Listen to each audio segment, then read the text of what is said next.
यह भारत के कल्चर का प्रतीक है, ये भारत के आर्ट का प्रतीक है और भारत के एनवायरनमेंट का प्रतीक है।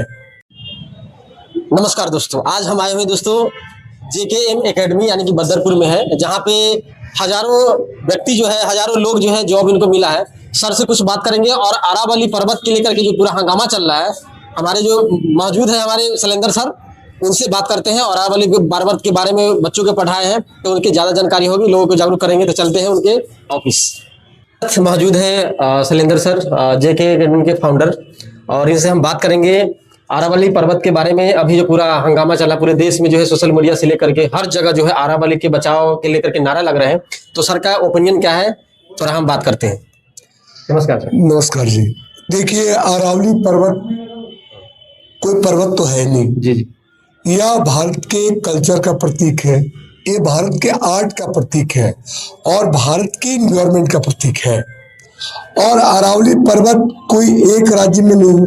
जी। दिक्कत कहाँ, सबसे पहली बात ये समझिएगा आप, मेन दिक्कत कहाँ। जी, वही दिक्कत है। तो मेन दिक्कत ये है कि अरावली पर्वत जो है ना, वह 4 राज्यों में, दिल्ली जो केंद्र शासित प्रदेश है, हरियाणा, राजस्थान और गुजरात। अभी 4 राज्यों ने अरावली के बारे में अपने अपने नियम बना रखे थे। जी। खनन का अपना नियम था, खनन का अपना कॉन्ट्रैक्ट था। सुप्रीम कोर्ट में इसकी सुनवाई, इसकी पहली सुनवाई आपको बता दूं आपके चैनल के माध्यम से मैं, कि इसकी पहली सुनवाई 1995 में हुई थी सुप्रीम कोर्ट में। और इसकी सुनवाई के कुछ तारीख भी पड़े, लेकिन अभी एक चर्चा क्यों है? अभी चर्चा का कारण है सोशल मीडिया। Social media. और हमें बहुत खुशी हुई है जानकर कि सोशल मीडिया के इतना बड़ा काम कि देश में पहला कंडीशन ये है जहां पर्यावरण के प्रति लोगों ने इतनी जागरूकता दिखाई। जी। अरावली भारत के पूरे जो हमारा नॉर्थ एरिया है, उसको पूरा वातावरण के लिए बहुत ही बढ़िया, सबको पता है बात। क्या सुप्रीम कोर्ट ने जो डिसीजन दिया उसमें 4 राज्यों ने जो अपने नियम बनाए है ना, उसको जोड़ के देखा। कौन कौन राज्य है सर? चारों में देखो, दिल्ली के राज्य का मतलब केंद्र शासित प्रदेश है, हरियाणा है और राजस्थान है और गुजरात है। और भारत में पत्थरों का जो हिसाब है, जो मार्बल्स कहते हो ना, ये सबसे बड़ा जो फील्ड है राजस्थान का फील्ड है। वहीं से पूरे ऑल इंडिया में सप्लायर होता है। हाँ, वहीं से ऑल इंडिया सप्लाई होता है। जितने महंगे से महंगे हैं सब वहीं पे है। अब खनन तो आप दिल्ली NCR तो छोड़ दो, दिल्ली NCR में खनन में बहुत पहले से रोक है, यहाँ तो खनन हो ही नहीं सकता है। और जो राज्य है, ये सुप्रीम कोर्ट का पुराना गाइडलाइन था कि कोई भी नए कॉन्ट्रैक्ट आप नहीं दोगे, किसी नए कॉन्ट्रैक्टर को काम नहीं दोगे। जो पुराने कॉन्ट्रैक्टर है, जो सरकार कोर्ट का आदेश होगा उसके अनुसार काम करेंगे। लेकिन प्रेजेंट में कानून के तहत, कोर्ट के तहत अभी कोई भी खनन का काम नहीं हो रहा।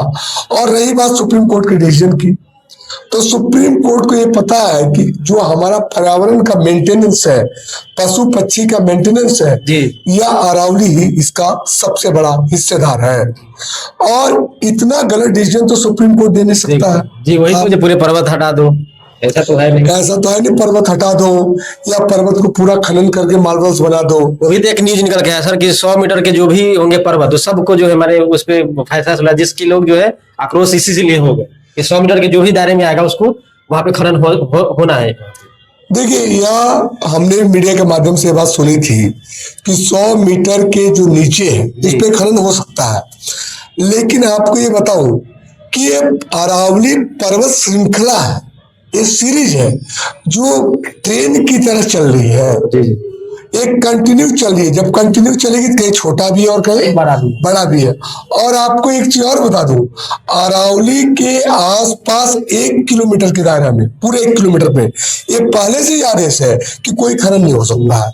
तो जब अरावली पर्वत से 1 किलोमीटर को छोड़ा तो होता नहीं है, 1 किलोमीटर पूरे ग्राउंड में, सर्कल में, एने की लाइन में 1 किलोमीटर सर्कल में, अर्थात पैरामीटर में कोई भी आपका खनन नहीं हो सकता है। तो 100 मीटर 50 मीटर का कोई प्रश्न नहीं बच रहा है यहाँ। लेकिन अभी भी मैं कहूंगा और हमें भी जरूरत है, सुप्रीम कोर्ट की जरूरत है कि जो लोगों के अंदर कंफ्यूजन है, जी कंफ्यूजन सरकार के की जरूरत है कि जो लोगों को कंफ्यूजन है वो क्लियर करके मीडिया के माध्यम से इस बात को क्लियर रखें, क्योंकि यह सबके मन मानस में प्रश्न है। लेकिन मैं ये कह रहा हूं कि 150 मीटर का जो मेरा तर्क है कि 100 मीटर के नीचे जो रहेगा ऊंचाई में वहां खनन होगा, लेकिन दूसरा कंडीशन ये भी तो है कि 1 किलोमीटर के पैरामीटर में कोई खनन नहीं होगा। ये भी तो है, ये भी तो रूल है। मैंने आधा अधूरा जानकारी बहुत लोग है जिसके चलते अब ज्यादा आधा अधूरा की बात नहीं, इसको सरकार को आगे आनी चाहिए और कैसे बारे और सुप्रीम कोर्ट की गाइडलाइंस को पढ़ के लोगों को समझाना चाहिए कि सुप्रीम कोर्ट। और दूसरी चीज सरकार को ये भी समझाना चाहिए कि अभी सुनवाई पूरी नहीं हुई है, अभी आप फिर याचिका डाल सकते हो, फिर सुनवाई होगी, जब सब कुछ होगा फिर जब फाइनल होगा तब देखा जाएगा। लेकिन अभी ऐसा कोई आधी अधूरी जानकारी है और बहुत खुशी हुई कि जनता इतनी पर्यावरण को लेकर सचेत है। और आप जैसे चैनल के माध्यम से, जो आपका भी एक बड़ा चैनल है, इस माध्यम से मैं कहूंगा कि इन्वायरमेंट पर आप ज्यादा चीजें कवरेज करो, क्योंकि बार बार कहा जाता है धन तो आता जाता सुना होगा और बचपन से सुनते आप भी आ रहे हो, हम भी आ रहे हैं, लेकिन स्वास्थ्य जब एक बार चला गया तो फिर वापस नहीं आए। और यह मसला अरावली का नहीं है, ये मसला लोगों के स्वास्थ्य का है, ये मसला लोगों का सीधा जिंदगी का है। तो ये कहना चाहूंगा मैं आपसे।